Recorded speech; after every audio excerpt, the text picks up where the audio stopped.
음악과 함께하는 평안한 시간, 오늘의 이야기에 귀 기울여주시는 모든 분들에게 하나님의 은혜와 평강이 가득하기를 기도합니다. 여러분, 만약 우리가 상상조차 할 수 없는 거대한 도전에 맞서야 할 팀을 꾸려야 한다면 어떤 사람들을 선택하시겠습니까? 아마도 가장 지혜롭고 용맹한 지도자, 그리고 가장 강하고 재능 있는 팀원들을 원할 것입니다. 그것이 바로 우리의 상식이고 합리적인 선택이겠지요. 하지만 성경 속에서 우리가 만나는 하나님은 종종 우리의 상식과는 정반대의 길을 걷는 분입니다. 가장 똑똑하고 강한 사람이 아니라 가장 약하고 보잘것없는 사람을 통해 가장 위대한 일을 이루시는 분. 오늘 우리가 함께 나눌 사사기 7장의 기드온 이야기는 바로 그 놀라운 하나님의 방식, 그분의 지혜를 생생하게 보여주는 한편의 역사 다큐멘터리와도 같습니다. 우리가 흔히 기드온 이야기를 떠올릴 때 6장의 양털뭉치 사건이나 7장의 물을 마시는 방식에만 집중하곤 합니다. 하지만 익숙함은 때로 본질을 가리는 안개가 되기도 합니다. 오늘 우리는 익숙한 이야기의 껍질을 한 겹 벗겨내고 그 안에 숨겨진 하나님의 깊은 뜻을 발견하는 여정을 떠나보고자 합니다. 마치 처음 이 이야기를 듣는 사람처럼 순전한 마음과 기대감으로 하나님의 음성에 귀 기울여 보시길 바랍니다. 기드온의 이야기는 우리에게 중요한 진리 하나를 깨닫게 합니다. 고린도후서 4장에서 사도 바울이 말했듯 하나님께서는 복음이라는 보배를 우리라는 질그릇에 담아두셨다는 사실입니다. 이는 그 엄청난 능력이 우리에게서 나오는 것이 아니라 오직 하나님께로부터 나온다는 것을 분명히 보여주기 위함입니다. 기드온의 이야기는 바로 이 진리의 살아있는 증거입니다. 하나님께서 선택하여 사용하시는 사람들은 가장 예상치 못한 순간에 가장 평범하고 심지어는 약해 보이는 사람들입니다. 사사기 7장의 사건이 펼쳐지기 전 우리는 이미 6장에서 기드온이 어떤 인물이었는지 확인했습니다. 하나님의 사자가 그를 찾아왔을 때 그는 자신을 어떻게 소개했습니까? 주여, 내가 무엇으로 이스라엘을 구원하리이까? 보소서, 나의 집은 므낫세 중에 극히 약하고 나는 내 아버지 집에서 가장 작은 자니이다. 그는 이스라엘을 구원할 가장 유력한 후보가 아니었습니다. 오히려 가장 자격이 없어 보이는 인물이었습니다. 하지만 중요한 것은 그가 세상의 가장 확실한 선택이었는지가 아니라 하나님의 선택이었는가 하는 점입니다. 어쩌면 이 방송을 듣는 많은 분들이 스스로를 기드온처럼 여기고 있을지 모릅니다. 나는 너무 부족해. 나는 너무 약해. 나 같은 사람이 무엇을 할 수 있을까? 하고 말입니다. 그러나 기억하십시오. 우리가 하나님의 선택을 받은 사람이라면 세상 그 어떤 것도 우리를 막아설 수 없습니다. 이제 기드온은 하나님의 부르심을 받아 이스라엘의 지도자가 되었습니다. 그러나 그의 앞에는 상상조차 하기 힘든 적군이 진을 치고 있었습니다. 7장 12절은 그 상황을 이렇게 묘사합니다. 미디안과 아말렉과 동방의 모든 사람들이 골짜기에 누웠는데 메뚜기의 많은 수와 같고 그들의 낙타가 많아 해변의 모래가 많음 같더라. 수많은 메뚜기 떼처럼 해변의 모래알처럼 셀 수 없는 적군. 기드온은 자신에게 주어진 32,000명의 군사를 보며 이길 수 있을지 고민했을 것입니다. 아니, 어쩌면 이 숫자마저도 턱없이 부족하다고 느꼈을지 모릅니다.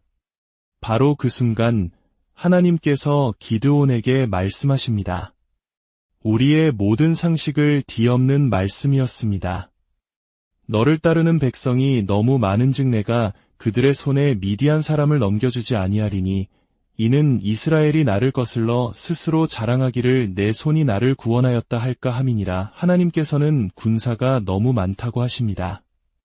승리했을 때 이스라엘 백성들이 교만해져서 우리의 힘으로 이겼다고 말하게 될 것을 염려하셨던 것입니다. 하나님께서는 그들이 얻을 승리가 전적으로 당신의 것임을 분명히 하고 싶으셨습니다. 인간의 마음 깊숙한 곳에 자리한 교만을 너무나도 잘 아셨기에 하나님은 그들이 의지할 수 있는 모든 인간적인 가능성을 먼저 제거하기로 하십니다. 하나님의 관심은 단순히 패배를 피하는 것이 아니었습니다. 그보다 더 중요한 것은 승리의 근원이 누구인지를 이스라엘 백성들이 분명히 아는 것이었습니다. 이 부분에서 우리는 잠시 멈추어 우리 자신을 돌아보게 됩니다. 하나님께서는 성공의 영광을 당신께 돌리지 않을 사람에게는 섬김의 영광 또한 허락하지 않으신다는 사실을 말입니다. 우리는 겉보기에 매우 성공한 것처럼 보일 수 있습니다.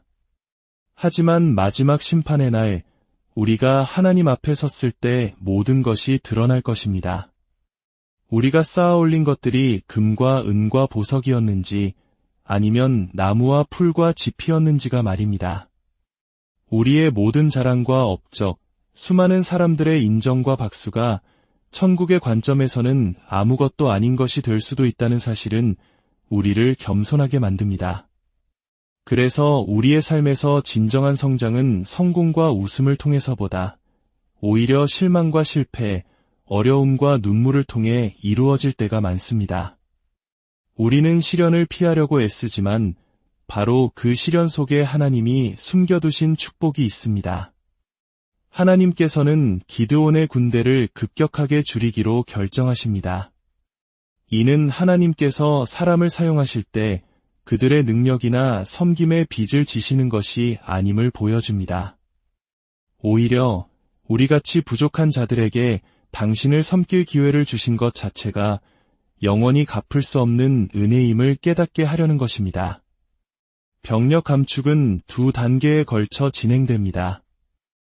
첫 번째 단계는 3절에 나옵니다. 누구든지 두려워서 떠는 자는 길르앗 산을 떠나 돌아가라. 이것은 신명기 20장에 나오는 율법에 근거한 명령이었습니다. 전쟁에 나갈 때 새로 집을 짓고 헌당식을 하지 못한 사람, 약혼만 하고 결혼하지 못한 사람, 그리고 마음이 약하고 두려워하는 사람은 집으로 돌려보내라는 규정이 있었습니다. 왜 두려워하는 자를 돌려보내야 했을까요? 그들의 두려움이 다른 형제들의 마음까지 약하게 만들 수 있기 때문입니다. 두려움은 전염성이 강합니다. 한 사람의 부정적인 태도와 불신은 공동체 전체의 사기를 꺾어버릴 수 있습니다. 과거 이스라엘 백성이 가나안 땅을 정탐했을 때를 기억해 보십시오. 12명의 정탐꾼 중 10명은 거인들을 보고 두려움에 떨며 불가능하다고 보고했습니다. 그들의 말에 온 백성이 낙담했습니다. 그러나 여호수아와 갈렙, 단 두 사람만이 믿음으로 나아가자고 외쳤습니다. 하나님께서 원하시는 것은 다수의 비관론자들이 아니라 소수일지라도 믿음을 가진 사람들입니다. 기드온이 하나님의 명령을 선포하자 어떤 일이 일어났습니까? 22,000명이 떠나버렸습니다. 군대의 3분의 2가 순식간에 사라진 것입니다. 32,000명도 부족하다고 느꼈을 기드온의 심정이 어땠을까요? 이제 그의 곁에는 겨우 1만 명의 군사만이 남았습니다. 그런데 하나님의 말씀은 여기서 그치지 않습니다.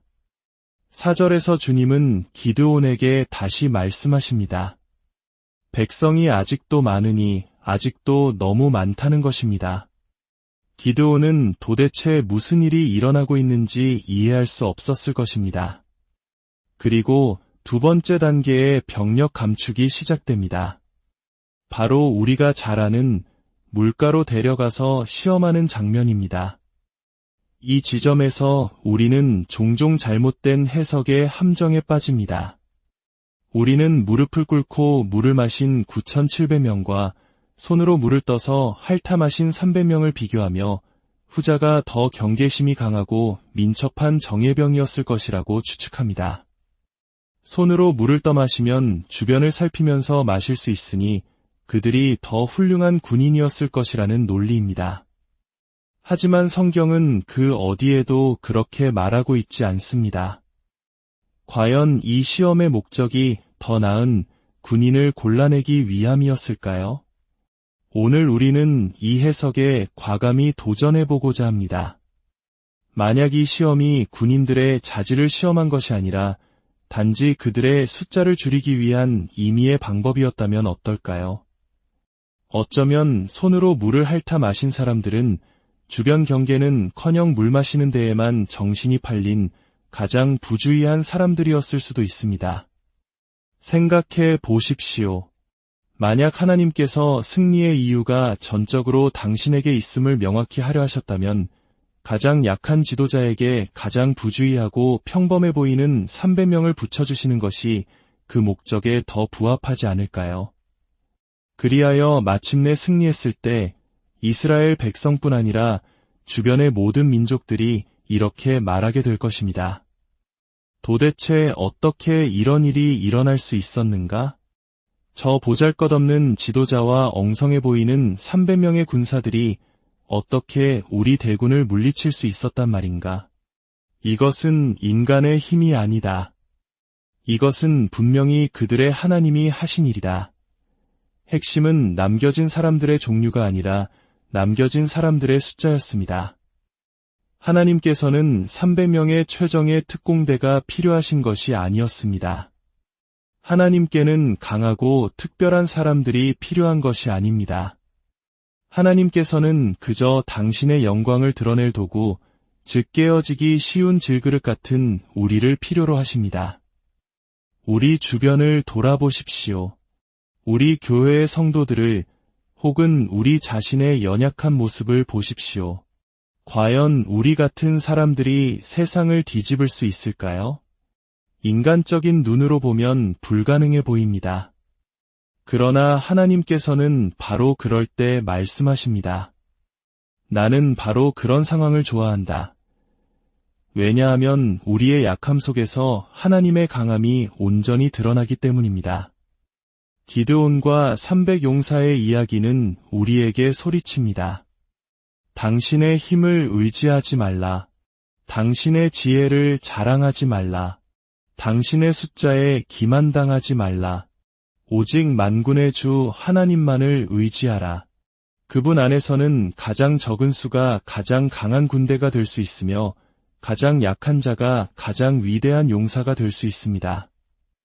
오늘 이 이야기가 당신의 마음에 깊은 울림을 주었기를 바랍니다. 혹시 지금 당신이 기드온처럼 작고 약하게 느껴진다면, 그래서 거대한 도전 앞에서 두려워하고 있다면 기억하십시오. 하나님께서는 바로 당신과 같은 사람을 찾고 계십니다. 당신의 약함을 통해 당신의 삶의 위대한 승리의 역사를 쓰기 원하십니다. 오늘 기드온의 이야기가 여러분의 마음에 작은 위로와 희망의 씨앗이 되었기를 소망합니다.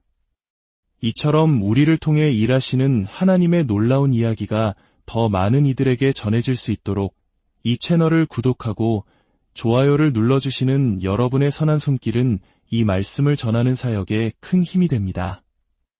여러분의 삶 위에 그리고 여러분의 가정 위에 하나님의 크신 축복이 언제나 함께 하시기를 간절히 기도합니다. 평안한